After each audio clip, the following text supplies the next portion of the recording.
फहीम साहब सब प्लीज उन्हें अपने प्रोडक्ट्स हमारे सबके उस्ताद कायद जनाब मोहतरम। तो ये फहीम भाई आप सब लोग ये प्रोडक्ट दिखा रहे हैं, आप सब लोग ये प्रोडक्ट डेली परचेज करें इंशाल्लाह। जहाँ पर भी जाएंगे खुशबू में चलेगी और आपको उस्ताद फहीम की याद आएगी। तो फहीम भाई ये कुछ गिफ्ट भी कर रहे हैं।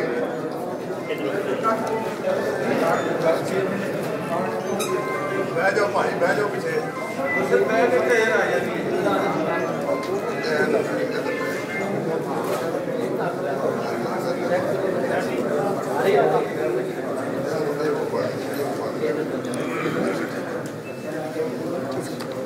अजर अब्बास मलिक साहब किधर है?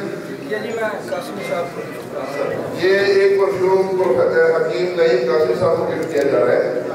बहुत शुक्रिया जी सर, बहुत शुक्रिया, थैंक यू बहुत शुक्रिया। मतलब आपके कारोबार में तरक्की फरमाए और आपकी ये खुशबू हर तरफ फैले और हर तरफ से लोग फहीम साहब को याद करें।